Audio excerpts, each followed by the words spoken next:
حمد لله ښه خدمتونه وکړي. دا زموږ وطن دی، په موږ باندې حق لري.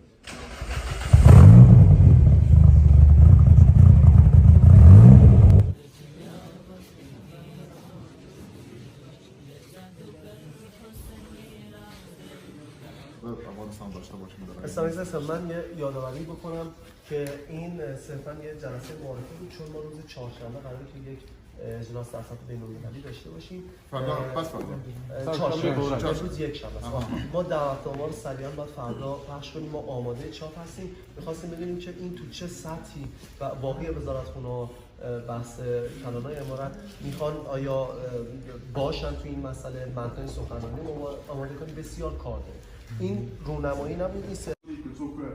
اسلام قلعه کې زور کې که څوک په ګلان خان کې زور کې که څوک په کابل د هلمند په دشت په غرو کې زور کې ټول په دې باندې افتخار. نو دا زموږ ستاسو د وطن یو پیشرفت دی، یو ترقي ده، او الله پاک زموږ ځوانانو ته دغه توفیق ورکړي چې په آینده کې هم تر ډېره ښه خدمتونه وکړي. دا زموږ وطن دی، په موږ باندې حق لري. دا وطن به موږ جوړوو، په پښو به یې درو. لکه مخکې چې ملګري ورته اشاره وکړه او دا تشریحات هم سره ورکړل چې لاول جنگ جهادي شروع کړي چې خلک 3 کاله په خندقو کې 12 میلیونه انسانان 14 میلیونه انسانان تباه شو په دوم جنگ جهادي کې. هغه به بیرته ترېدو. الامامه به به تاریخ خود افغانستان کې د 4 دهه تقریبا از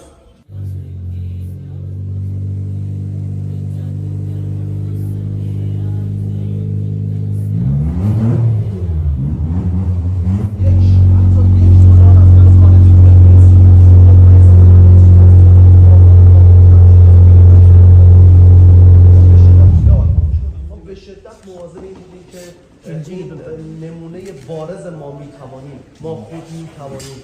به هیچ وجه به شدت مواظب این بودیم که این نمونه بارز ما میتوانیم، ما خود میتوانیم. به هیچ وجه از هیچ خارجی كل امكانات محليه في كل سنه. خب طرف البلاد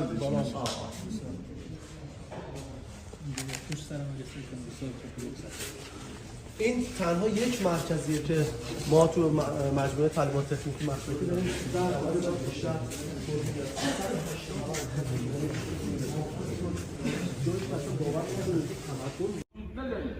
لکه څنګه چې په افغانستان کې قایم دي، دشمنان هم زیات دي. د دشمنانو نه دغه نظام ساتل دا دی واجب. او دا اله کېږي چې موږ وسایل ولرو، موږ خپل ټانک ولرو، موږ خپل جهاز ولرو، موږ نور ضروريات ولرو. لکه څنګه چې د اسلامي حکومت اقامه کول واجب، ساتل واجب، او هر هغه وسایل چې په هغې باندې موږ خپل نظام ساتلی شو، خپل ملت ساتلی شو، خپل سرحدات ساتلی شو، هغه هم واجب. د هغې علم دا هم واجب. نو د اسلامي حکومت دا د الله تعالی یو ډېر لوی نعمت دی. او دغه اسلامي حکومت چې دوام پیدا کړي، بقا پیدا کړي، دا به هله پیدا کړي چې دا د مسلمانانو هغه ضروریات دا هم پوره کړي. د هغې لپاره د تحفظ وسایل دا هم ولرو. د مسلمانانو ضروریات پوره کول دا د اسلامي حکومت فریضه ده چې د مسلمانانو ضروریات به پوره کړي. او دا فرض مستحب نه دي. لکه څرنګه چې په اسلامي حکومت باندې د مسلمانانو دینی ضروریات پوره کول واجب دي، همدارنګه په اسلامي حکومت باندې د مسلمانانو دنیوي ضروریات پوره کول دا هم واجب دي.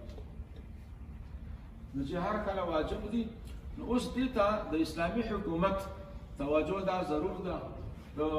دا د اسلامي حکومت هغه ذمهداري جوړېږي چې څنګه د مسلمانانو ضروریات دا پوره کړي. د مسلمانانو ضروریات وخت باندې فرق کوي.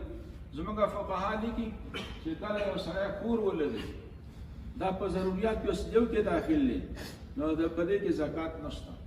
دارنګه یو سړی سورلي ولري، موټر ولري، دا په ضروریات یو کې داخل دی، په دې کې زکات نشته.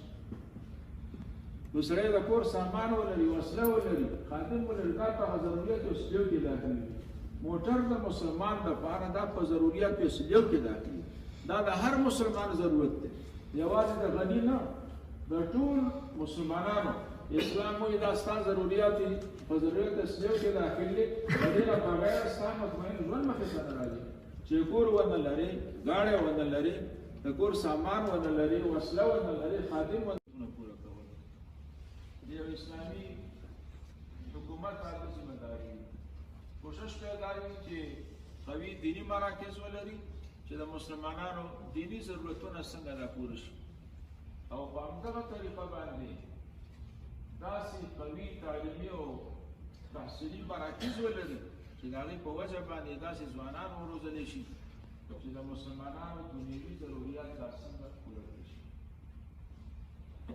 زموږ د دین په کتابونو کې دا یو کلیه ده چې هر عمل چې د هغې کول واجب دی، د هغې علم دا هم واجب دی.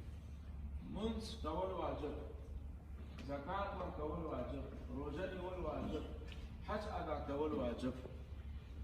نو د هغې علم دا هم واجب دی. طلب العلم فریضة علی کل مسلم. نو هر عمل چې د هغې کول واجب وي نو د هغې علم دا هم واجب دی. په همدغه طریقه باندې د اسلامي حکومت اقامه کول زموږ د دین په کتابونو کې دا واجب بلل شوي. ونصب الامام واجبون.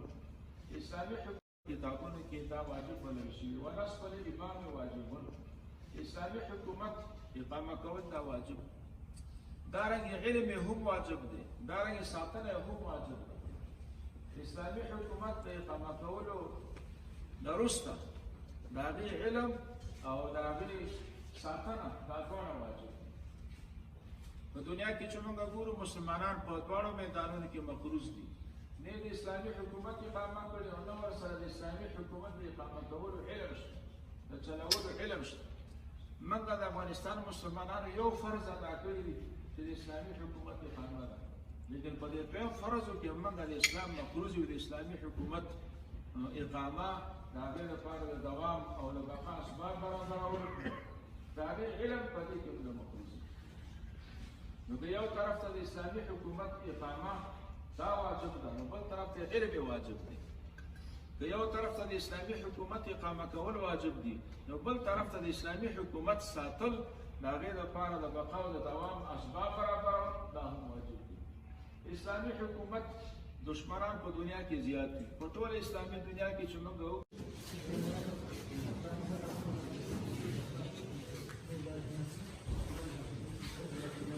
د نن کیسو ته یې پکار دي د ژباړلو سړي، د نن کیسو ته یې پکار دي د ژباړلو سړي. نشته طاقت دومره اشنا زه ما او ستا په زړه کې، نشته طاقت دومره اشنا زه ما او ستا په زړه کې. به عنوان یک مؤثر، به عنوان یک کارگر، به عنوان یک کارآفرین، هر جایی که میرفتن بی‌دلیل با این تابلوی استاپ، با این تابلوی ایست مواجه میشدن.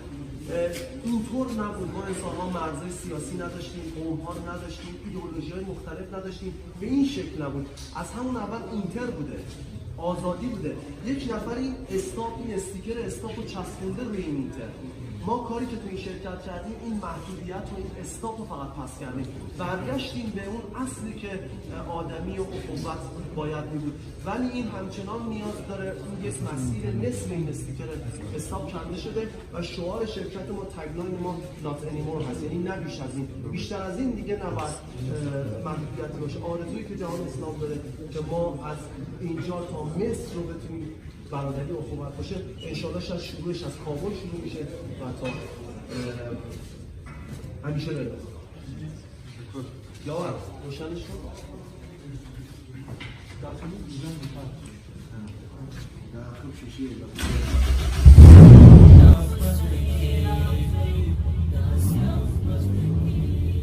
دلال یاقوت غمی څنګه به ارزښت نه لري، دلال یاقوت غمی څنګه به ارزښت نه